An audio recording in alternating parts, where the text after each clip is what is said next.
Welcome to our weekly Miracle of Dialogue at the United Methodist table, where the attitudes of freedom and understanding, reconciliation and grace guide our exploration and conversation of the issues addressed in the 2024 revised social principles of our denomination.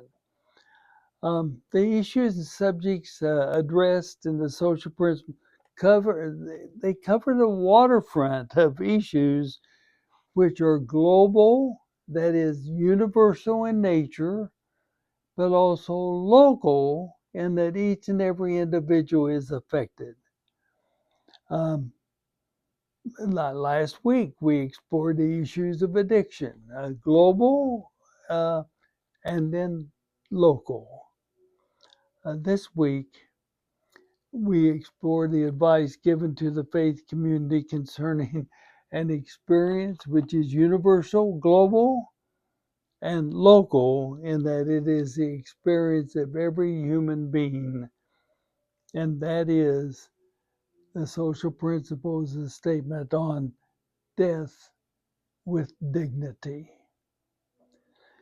Now, there are actually two themes emerging in this statement in the social principles, and I simply invite you to uh, follow my thought in terms of these two principles.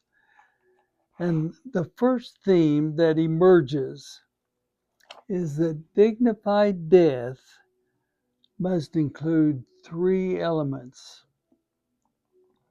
First, respect for the rights of families and individuals. Secondly, the measured use of medical technology. And thirdly, minimal pain and suffering. First, respect for the rights of families and individuals.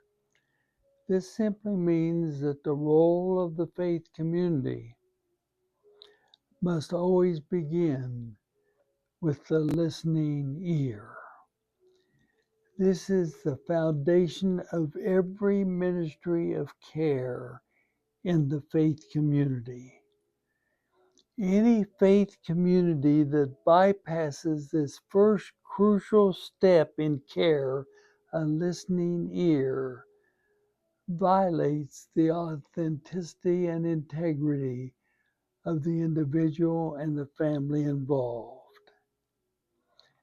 The advice simply reads, every individual and family must be heard and respected. Tragically, often faith communities begin not with a listening ear, but rather with proclamation. But death with dignity doesn't begin with proclamation. It begins with the value of respect led by the listening ear. Secondly, in the context of this listening, um, advances in medical technology must be considered, but the use of these must be measured. And this simply means that let's look at things, let's measure things in terms of what it means not only for the length of life, but the quality of life. Thirdly, pain must be minimized. Suffering must be minimized. You see, temporary pain and suffering can be a necessary part of the healing process. But on the other hand, permanent pain and suffering often prevents any sense of a meaningful existence. Indeed, the advice includes affirming the benefits of palliative care, which stresses the importance of making patients as comfortable as possible, minimizing pain and suffering, and allowing the dying process to proceed unhindered.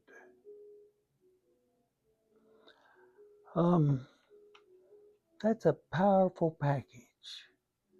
Death with dignity, respect for families and the individual that's involved, measured and careful use of medical technology, and finally, minimizing pain and suffering.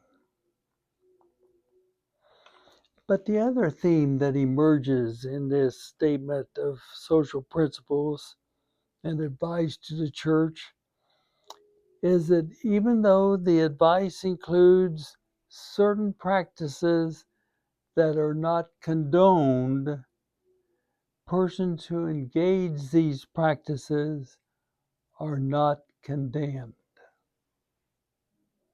And let me say that again.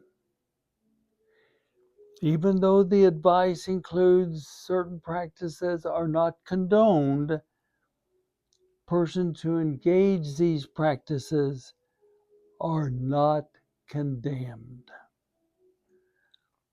The best illustration of this is when the practices of suicide and euthanasia is addressed. The advice is that these two practices question the conviction of the United Methodist Church that life is a sacred gift. And in both cases of suicide and euthanasia, these practices can become abusive.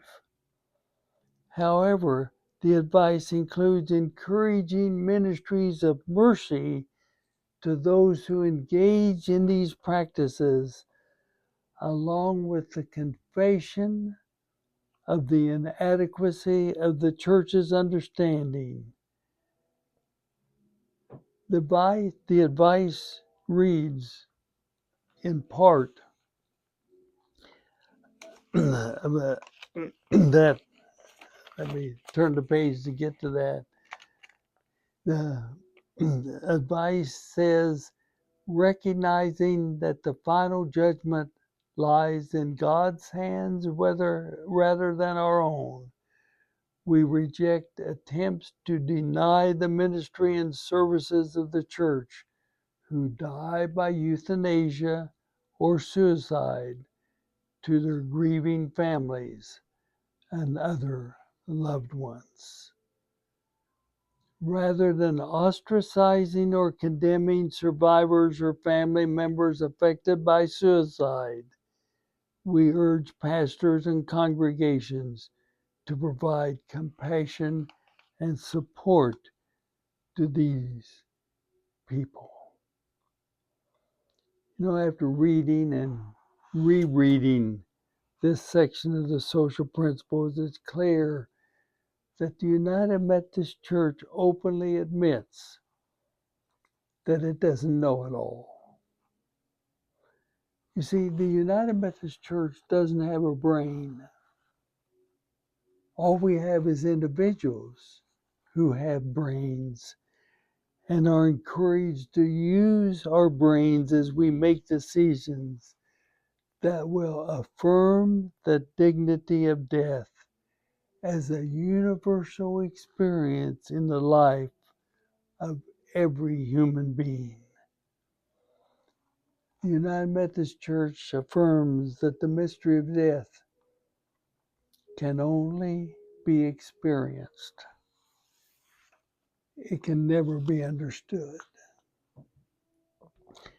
My own experience with the dignity of death was solidified in the experience of a dear friend of Karen and mine who died after a several-year battle with terminal cancer. He was helping me tile the floor one day, and we visited about his diagnosis.